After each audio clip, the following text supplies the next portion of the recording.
superstar. He is an absolute superstar, Tom Mitchell. Cripps at the back. Cripps is too good.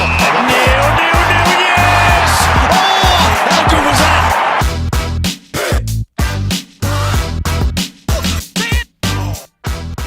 All right, we're extremely lucky here today. We have Flip, who we renown as, and I think the world would renown as, one of the best basketball trainers in the world. Stop. Trains one of our men, Josh Giddey, Dyson Daniels, who's been in this studio doing a pod. He's out here running some camps, which we'll give them a good shout out. You were down there today at Hoop City, watching him do his best work. But it was amazing. We were out there at Geelong as well yesterday, a few days ago, and then obviously this morning, and it's amazing. Yeah, Jordan, welcome, mate. Welcome to the Ball Thanks Magnets pod. Thanks so much. I really appreciate it, guys. Seat. No, that's the hot seat. That's where we've had Shaquille O'Neal, Dirk Nowitzki, but it doesn't get any better than Jordan Lawley. Are you does kidding? it? Yeah. Stop it. No, we've been lucky. This seat just got way bigger. I look way smaller in it. Oh, mate, we're so rapt to have you, and thanks so much as well for the content you produced on the Ball Magnets content channels. You know, it's the things you teach, the intricate details of the game, and your coaching methods are, the best in the world, hence why the best athletes train with you. So, talk to us a little bit about your story and how you got to where you are. I've read a little bit about it, but better to hear it from the horse's mouth. Yeah. So, I never thought of basketball training being like an ultimate career path. And I feel like in all sport, like the more specialized training, like especially I'm a little bit older than some. So when I was growing up, I never really had a private coach or a trainer, or just kind of got beat up by old men like at the park. And when I got to college, I soon realized that, I had to take a little bit more focus and time on developing my craft. And I wasn't anything that was super special from my playing career, both college and professionally. But I did take notice that skill development was an area that I could get better incrementally and eventually put myself in a position to get a professional contract and do things that I never thought were really on the table. So when I was in college, I had my first client. I was actually working at our gym, our school's gym, and a woman came up and was like, "Do you guys offer basketball training?" And I said, "No, but I'll try." Charged her $15 an hour. And what I would do is I'd work at my gym and I'd put a "Be Back in 15" sign at the front, scan yourself in, and I'd go and I'd run an hour session at the gym at our same facility. So if their UCSD is listening to me, listen to this potty, I'm probably going to get in some major trouble because I was double dipping on the company dime. So, but from there, I learned how to kind of use my voice. It was a lot of very beginner level, training, and I had no idea what I was doing at the time, but I truly found a passion for teaching, communicating, learning how to problem solve with others. And if you start with younger athletes or remedial basketball, it really makes it a lot easier to communicate a lot of those intricacies, with people who actually understand the sport and, have a little bit more common knowledge and can understand how to adapt. Yeah. So from there, 2 clients turned into 4 to 16 to 32, and it just kind of exponentially grew. Once again, I never thought it was going to be a career path. So when I got done with college, I sort of played a couple years professionally. One in New Zealand for the NBL down there in Invercargill, and then I played in Mexico and had a cup of tea, for training camp in the G League. But I did the working world, the corporate world, and so I had a job. I started up a company with my brothers and was doing the 9 to 5, but still training a bit. And then my 9 to 5 turned to 9 to 3. My 9 to 3 turned to 9 to noon. And my 9 to noon turned into a 2 weeks notice where I was just like, nah, I'm out. I can't do this. We don't like the desk job. So, and what was that job? We had a property management company that we turned into a private equity firm. Yeah. And did some investing, hard money investing, and but I hated it. Absolutely couldn't stand it. Was doing the desk part of it, and I wanted to be on my feet. Wanted to be hands on. And you were just thinking about Euro steps in the back of your mind. That was it. It was just dreaming about Euros and crossovers and working about fadeaways. Yeah. It was just couldn't do it. So that's crazy. So you even how that story started and it's become a passion, and to go from you always have to start somewhere, like everyone does, but you've gone from there to training, the likes of Carmelo Anthony, Klay Thompson. You've been to camps with Kobe Bryant, Julius Randle, Josh Giddey. Good like free research, baby. I love it, man, Tom. I've been a long time follower, a long time fan. Don't worry. But yeah, like let's just like obviously you'd get asked about these players all the time. Let's start with someone like a Carmelo Anthony. It must be difficult for you, to coach someone who is arguably one of the greatest players of all time, and he's one of the greatest scorers of all time. Yeah. But your knowledge and skill set is clearly so good that these guys look up to you. So how do you go about that, and what is it like rubbing shoulders with someone like Carmelo Anthony? Yeah, honest to God, I don't think I've ever told anybody this. Carmelo Anthony was the toughest session or most daunting session that I ever had in my life. Like coming in, like he's who I mirrored my entire like mid-range game, mid-post game. Like he's the GOAT of like footwork and finesse in the mid-range, quick trigger on a shot, like all these things. So like I get into session, and this is like right when he gets traded or going to the Rockets. He's at the tail end of his career. He's seasoned. What am I going to teach or work on with him? So we start off the session. I'm like sweating bullets, and it doesn't take, like it takes a lot to get me like out of my element or feeling uncomfortable. And we ended up going through like our initial like drill, and it was like a pickup drill. And he starts asking me questions. And at that moment I realized like, wow, he is accessible. He's understandable. He's coachable. And it made me feel so like at peace. And like we ended up having one of the best sessions of my career, just because it wasn't just like him learning from me. It was me learning from him throughout that process and getting a little bit of like, I've been able to read film or watch film and see or guess, what his thought process was. Yeah. But I was able to ask the questions that have always been on my mind. Like when you go into this step or this trigger, like what do you search for? What do you seek? And we just started like vibing and going back and forth with like footwork. Then I started helping like tweak certain things. And it was amazing. It was one of those sessions that I always hold like near and dear to my heart, but I was scared to death, like crapping bricks leading up to it. So it's pretty awesome though for someone of his caliber to have that openness as well. Yeah. Like you wouldn't know who Scott Pendlebury is. You're just learning AFL, but he's arguably the best. You do know Pendles? I do. Anyway, he's a Collingwood, former captain, one of the best players ever. But since coming to Collingwood, one of the biggest things I've noticed is his openness to, buy into team, but listening to others, still learning. I'm like, because you have this picture of these guys that, they must know everything, but probably why they're so good is because they still want to learn and ask questions as well. So it's it's crazy. Well, that's why someone like that is so good, because I guess they're just always searching for what's better and always evolving. And I was going to ask you as well, right, before you go in to coach each of these individuals and build this relationship on that platform and at that level, how much actually work do you do behind the scenes with, as you mentioned, film, whether it's anything to do with statistics or the skill acquisition stuff?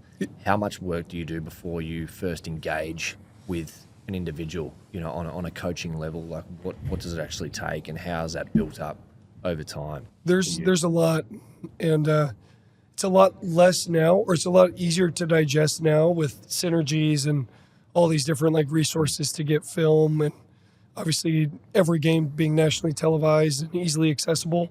So, and it doesn't take much from like a statistical, or because you get like all their percentages like easily accessible as well.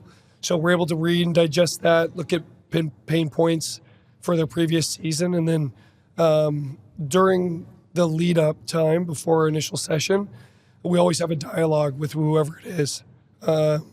With Josh, like leading up, not this off season, but the season prior, it was really heavy on his shot and his pickups and getting his hand, working on hand slides, and he's not the most flexible or mobile with his wrists. So we had a couple of things that we were tweaking with that, and his ball handling.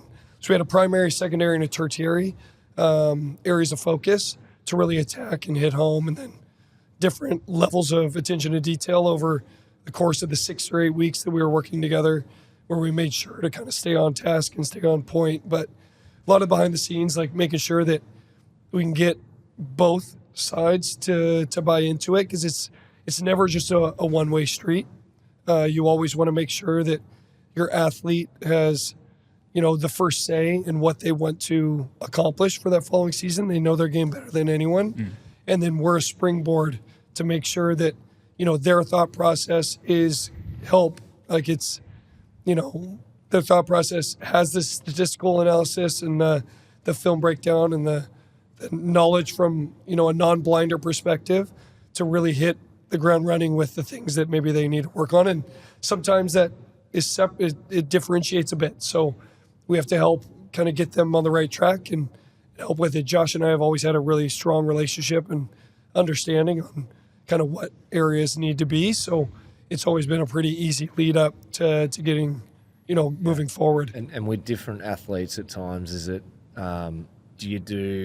mixed up with like you do one-offs with a 6 to 8 week period, or then you do repeat retention, workouts and work with other athletes across 1, 2, 3, 4 years plus? Like the pro runs are really cool. Like when you get groups of the pros together, you've obviously run a couple of them. I saw one with Dyson and Klay Thompson. They were guarding each other. Like you must just look at that and, see your craft that you've input into these guys and watch them go to work on each other. It's really good. And pretty rewarding. It's pretty rewarding, and it's pretty kind of like a full circle moment where you're able to see like, hey, these are the things that we've been working on. Yeah. Let's implement them. And it's a controlled environment as well, so we can kind of help getting the two to kind of spar together.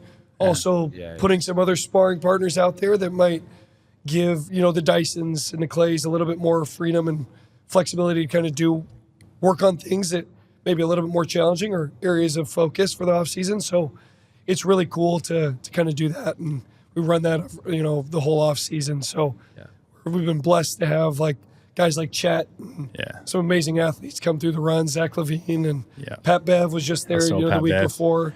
I love what you said to Pat Bev when you were like, how's your mental space? He's like, I'm Pat Bev. One of the most intense human beings in the world. I heard that and I was like, yo, this dude is no joke. I love it. But talk about one of the most intense humans on the planet. Yeah. You'd be teaching him something, working on something. And I dig intense. Yeah. And we were working on something. I'd be talking to him and he'd be pacing. And he sweats profusely, so he's pacing on the sideline. So I have to go walk over there, and he's pacing. And he's looking at me, shaking his head, nodding, and I'm in it, I'm full on connected at that moment. And it's those dudes. I don't know if you guys know Pat Bev's story, but he freshman year of high school, I want to say he didn't play because of his grades. His rookie season, he played in the Ukraine for $30K, and then he ends up being so he's done it the hard way. Yeah.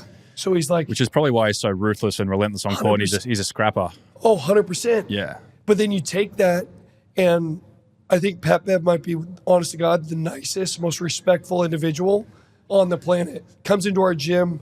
You could be 6 years old to come over, shake your hand. Hi, I'm Patrick Beverly. It's of course, even the 6-year-old knows who you are, man. They see you everywhere. Yeah.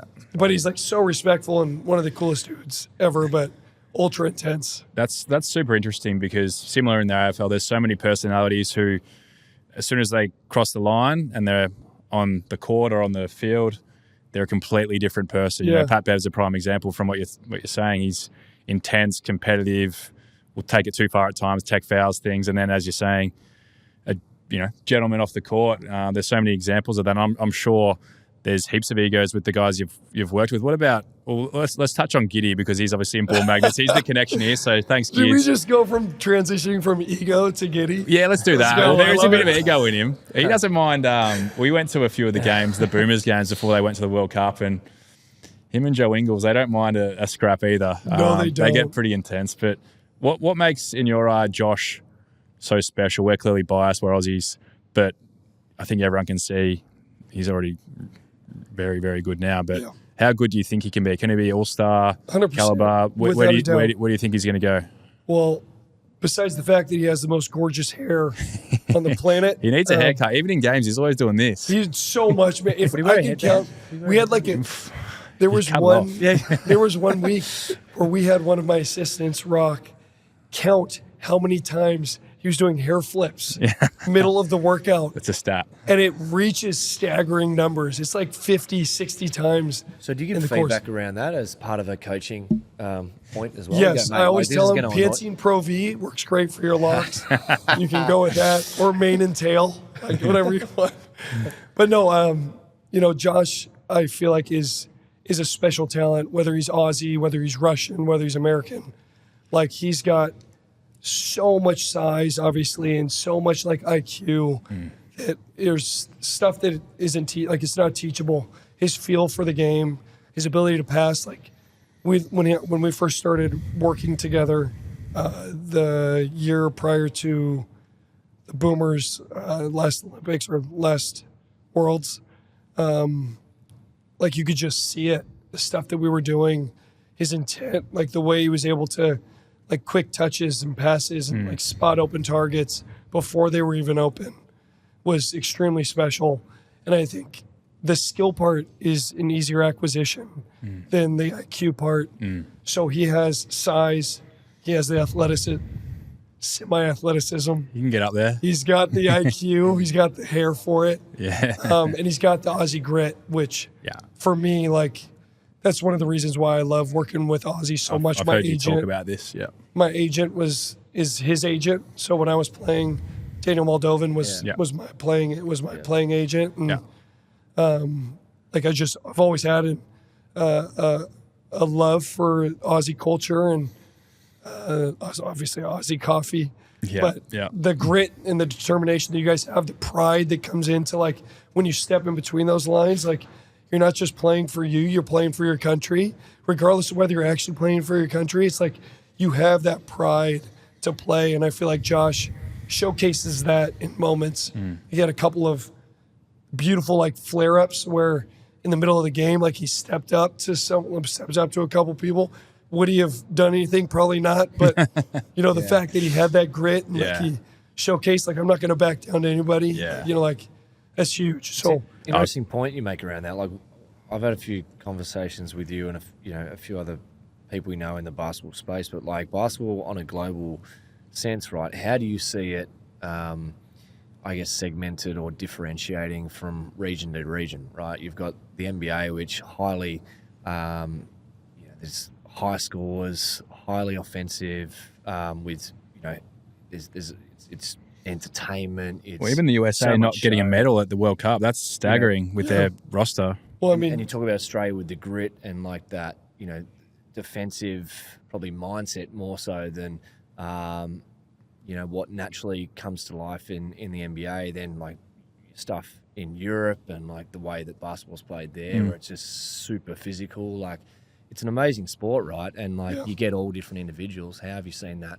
Yeah, I think, let's not get it twisted. The NBA is entertainment. Like, so the way that's it's structured with defensive 3 seconds and, all these things kind of make this game high scoring. You don't get that in FIBA. So the moment we add that with other rules that, we're not accustomed to or used to, like, it becomes a little bit more different to digest or difficult to digest. Different 3-point line, different basketball, different, Brandon Ingram showcased how much he struggled, with that. This is one of the best scorers in the NBA, and he's out there, struggling in the World Cup stage to really perform. So there's a lot that, goes kind of under the carpet, when you realize, or you have to remember that the NBA is for entertainment. It is for, the scoring mentality, the offensive mentality. And then you go over, look at the product of the NBL.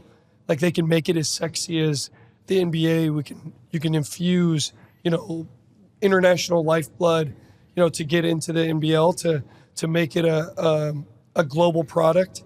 But it's all predicated around the FIBA rules and the FIBA mindset, to where there is great ball movement and structure. There's flow to the offense.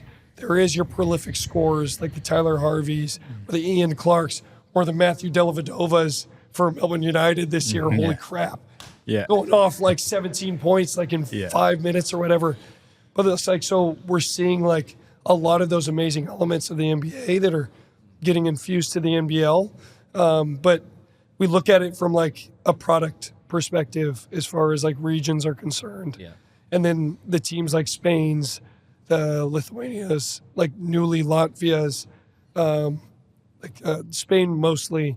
Those are guys that have been playing together for so long as U16s, then into their primaries or then to their, clubs, and they stay together.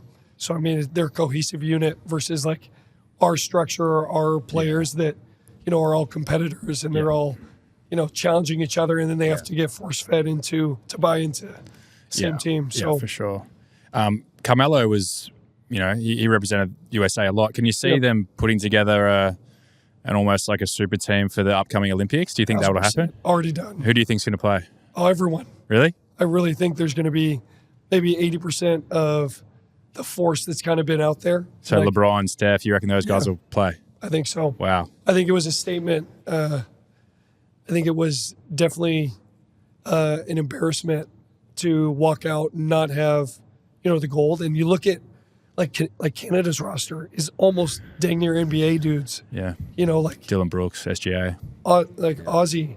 Like you guys have a grip of NBA dudes. And it's like, you got to compete now. You have to put your best foot forward. And I think USA is kind of in that moment where we need that comeback or that fight. We need all hands on deck to That's scary. make a statement. Yeah, I think they will make a statement. I think so too. It's time to actually try now. What's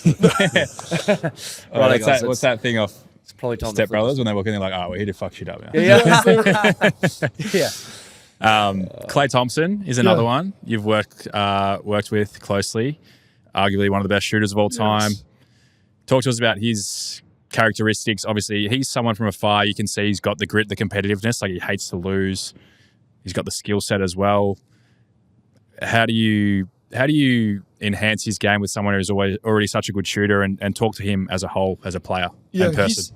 He's one of the most eclectic individuals like on the planet. Love Klay. He's about his basketball. He's about his dog. That's it. And he is like that in real life. I know some guy who's sitting right next to me. I'm similar, yeah. Footy and dogs. Yeah. I love it. I love it. So it's awesome, like very wholesome to like get in the gym with him. And he's always been like such a great dude with like our athletes that we have in the gym, younger athletes. So he's a big brother to a lot of players. And for him, like obviously there's nothing I can do to help guide him for his shot, like by any means.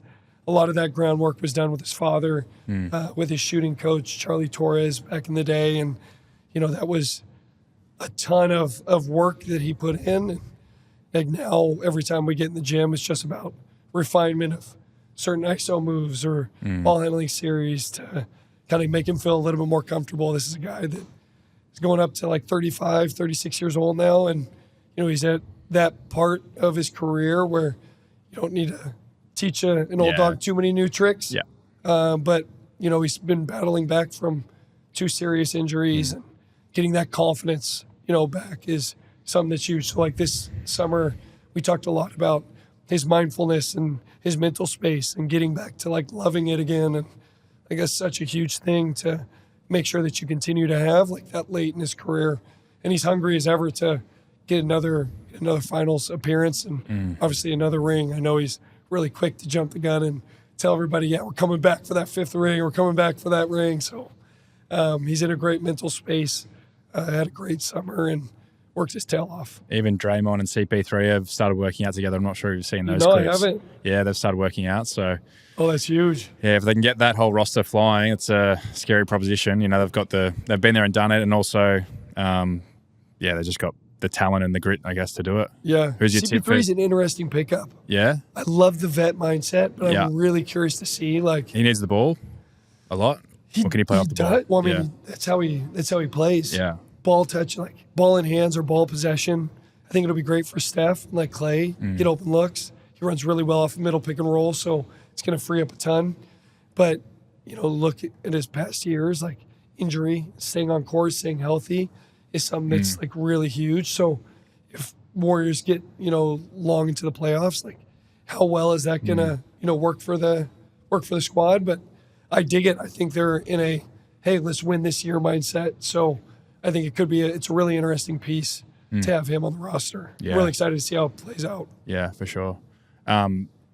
Also, doing my research, when I was reading about the late Kobe Bryant as well, rest in peace, you had the opportunity to go to some of his camps. Like, you've rubbed shoulders with some of the greatest ever, like Kawhi Leonard was at some of these camps as well. There'd be so many things, but what are some of the key learnings and takeaways you've taken from Kobe's mindset, but also skill set? Yeah, Kobe's, like, that was one of the most special, like, weeks of my basketball career. Like, it was unbelievable to see how, like, we talked about how easily accessible somebody of his stature was. Obviously, like, we just spoke about Carmelo, but you look at a guy like Kobe who could be considered one of the GOATs, not just in scoring, but like GOAT mentalities, GOAT mindset, GOAT players, and just GOAT individuals. And it was awesome to be able to do, like, I was in charge of a segment where we did, like, once again, mid-post work. Like, okay, here I am, with a guy like Kobe, like, right over my shoulder, also talking about the same things. We talked about, like, a transition fade, and he was like, yo, I dig that. Like, I teach this too. And then we worked on, like, coming off pick and rolls and, like, how I teach, because I learned from Steve Nash how to grab, like, the inside thigh of, like, your big, like, when you go to receive a screen, turn corner and throw him around. He's like, yo, I teach that. Work on that same thing. And I was just like, my heart felt like it was going to be, like, explode out of my chest. It was like, this is incredible. Like, I'm not just having, like, a one-on, like, talking to Kobe about it. Like, we are literally connecting and vibing and, like, going back and forth about something that we believe in the same. So it was really special. Special just to see too, like, how much he wanted to give back right before his passing. He wanted to do so much for the sport, and he wanted to do so much to, like, push American basketball continue to push it in the right direction. But not only that, but just to be at the helm for, like, women's sports, women's basketball. Obviously, like, the girl dad thing wasn't something that he was just, profess on social. Like, you look at all this stuff, like, that was his, like, belief. That was his, like, baby. Like, he wanted to be at the helm for helping all these amazing women. And I remember this first time I met Haley Van Lith was at Kobe's camp, where Kobe invited her. She was the only girl. I think Sabrina Ionescu was out there for maybe a day, but Haley was working out with some of the guys, and, like, that to me was like an amazing, like, push forward. Like, this is back in 2019, where, it wasn't, women's basketball wasn't, like, it was budding, but it wasn't like nobody was making a stand for it. And, like, Haley was out there, like, dogging, like, she was an absolute, like, she's a beast. Yeah. But she was out there, like, dogging the trainers and working her tail off. And Kobe was right there, like, hand on her shoulder, like, helping her out with certain things. And it was those moments where I would realize, like, man, like, he really is, like, interested in, like, pushing the game forward, like, not just talking about it on media. So really, really special, moment. That's amazing. No, thanks for sharing that. That's really cool. And Kawhi, I'm not sure how close you've got with him, but he's another one where I assume what you see isn't what you get. Like, probably if you get to know him on a personal level, he'd be completely different to how he's perceived in the media and things. Yeah, so I actually first met Kawhi when I was training San Diego State men's basketball team. So I played at UC, or I didn't grow up. I played basketball at UC San Diego. San Diego State was one of our crosstown rivals. So I played against Kawhi. And then when I graduated, I started training Jamal Franklin, which is one of his teammates, amongst, like, Tim Shelton, a couple other, Billy White, a couple other San Diego State players. And Kawhi was, like, on the roster. So he'd jumped into a session with myself and Jamal, and really hard worker, extremely quiet. Like, he is who he is on TV. He is who he is in the media. Does he come out of himself on the court, though? You know, you have to talk on defense and things. Will he do that? Yeah. No. Like, just get out there and swat it. Like caveman mode. Like, yeah. He'll grunt his, like, emotions. He'll, like, say it'll be really sharp. Obviously, he has a voice, and he's an amazing leader. But from when I was able to see him and, like, work, on a court around him, he's all about his business. And he gets in there, he handles it, and he gets on with it. But talk about, I know it's like a kind of like a meme or like a thing. Talking about how, like, his big his hands are. When I shook his hand for the first time, I felt like I had an elf like a horse hoof. Like it was just so small, and this hand is like engulfing my ball. Yeah. It was absolutely wild. That's how I felt like when we met Shaq. Oh, I can only imagine. Yeah. I can only imagine. Hey, do you want to go my whole arm too? It's like when you're drinking a beer, you know, like the mini cans. Yeah. Like they probably make a normal can look like a mini can because their hands are freaking huge. Yeah. That's what it would look like. It's seriously. Yeah, crazy. It is very crazy. We're going to touch on the AFL as well because you went to the Melbourne v Carlton game last so week. good. You've watched a few AFL games over the years? I have. I actually watched the grand final game last year. Yeah. With a couple of NBL buddies. And that was my first kind of experience with footy. Yeah.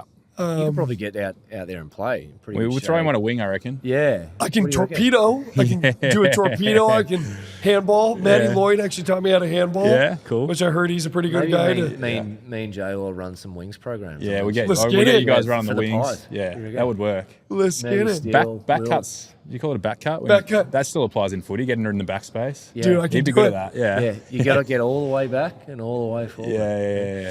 What do you make of our game? Because it's unique.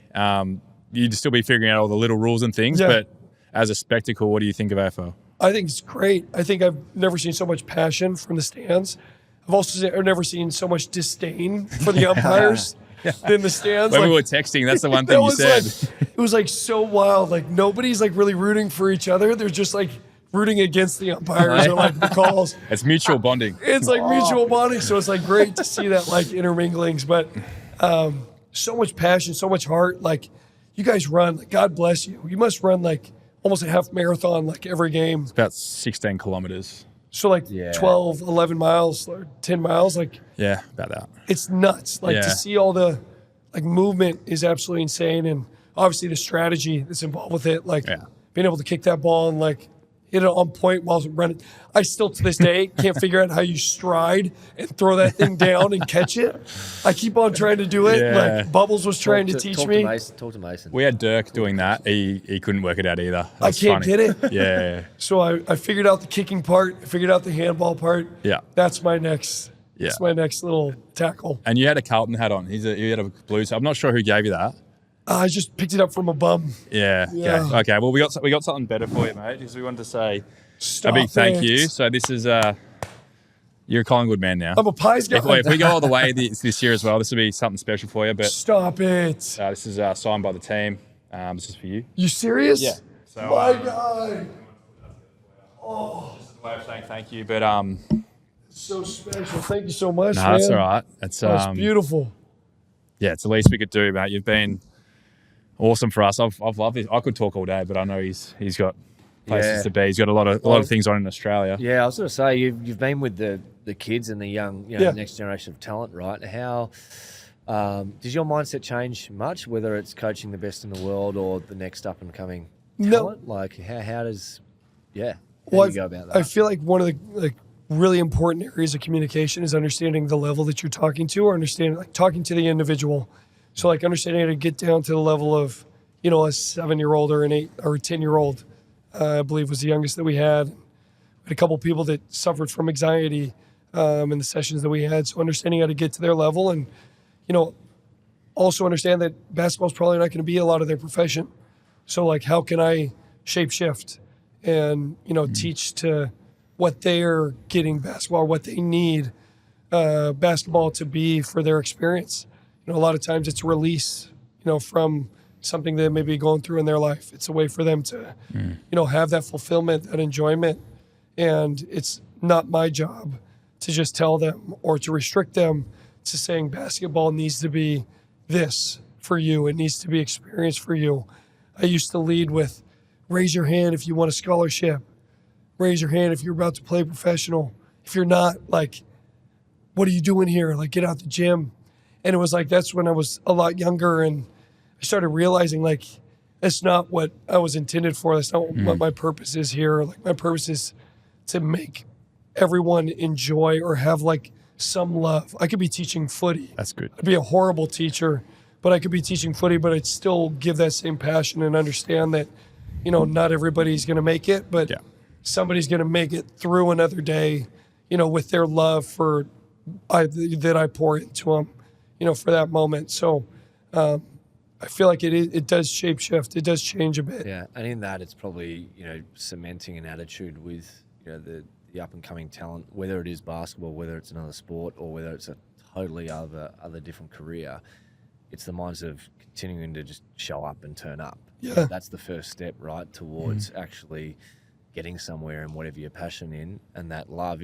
And I think what me and Tommy have seen, and everyone so far in Australia that have been involved in these camps and your team and being out here, it's like your energy is just so you could hear it in my voice. Yeah, I love it. You I love lost it. your voice. Smoked a pack of cloves for like 30 years. A few darts on the way in. It's like horrible.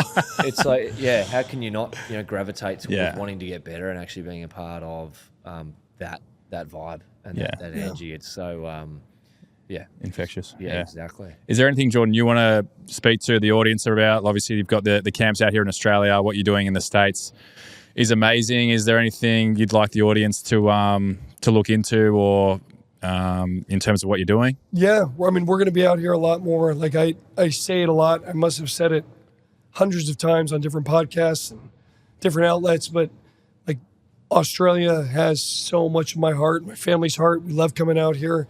But I love the trajectory of young Australian athletes. It could be the footy DNA. It's just like embedded in them. Or embedded in them. But, every time we get on the court, like the makings of an incredibly physical, dominant athlete is there. The foundation is there. And now I just want to be as much of an asset to help with the more tactical skill development at an earlier age. So there's amazing assets, amazing partners that I have in Hoop City. So we've been doing a ton of events, and we'll be doing more events, like obviously in Queensland, Sydney, all over the place. And we're going to we do tours from here, Australia, over to my gym in the States, which is always a special event or a special week where we get to show the kids around, like not just, the basketball scene and training with me, but you get to have beach days and, barbecues, American barbecues with me and my family. We get to enjoy like my favorite eateries, get to understand you get to go to church with us if you want. Like there's a lot that makes me who I am that we bring a lot of Aussies over to kind of experience kind of a full-fledged like a U.S. immersion.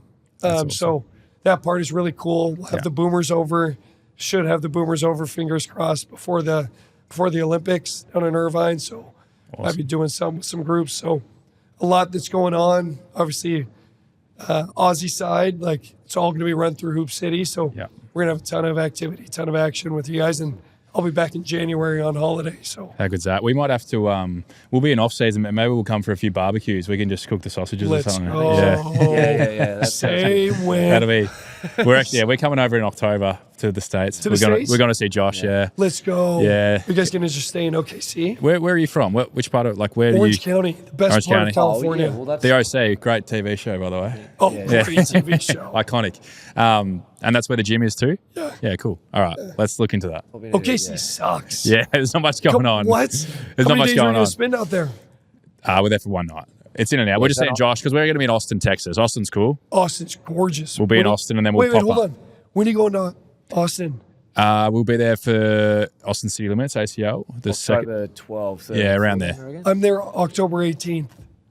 We might just We're miss going it. to because F1 Yeah, is that you're going to weekend. F1? We're going to F1. We go every year. You're kidding. It's our favorite. We were going to do event. that. We're going to Nashville now, though, that weekend. Stop it. Yeah. Screw Nashville. Come out to go to F1. The bet, like Coda is amazing. Right. Circuit of the Americas is amazing. All right. Well, we might have to do some I was readjusting. there 2 years ago. We are? Were you? Yeah. Special. Yeah, good event. Hey, it's a massive. How about that massive uphill? Oh, it's nuts. That's nuts. Turn one is nuts. Yeah. Wow. All right. Nuts, Bit of food for thought. A few things to work through. But Jordan, mate, thanks so much for jumping on. We appreciate your time, all the content you've produced for Ball Magnets, and we're just incredibly grateful. And looking forward to getting over to the States and hopefully catching up with you for a barbecue soon. Yeah. Love what you guys got going let's on. put a shrimp on the barbie. Yeah. That is the first worst. time I've ever heard that. It's not even anything Aussies actually say. But No, the only other person to say that is Jim Carrey. yeah. Oh, Jim. Jim needs to be on this show one day. We'll get him on. Yeah. There He'll go. fill the hot seat next. Yeah. Yes. Awesome. Thanks, boys. Thank you. Thanks,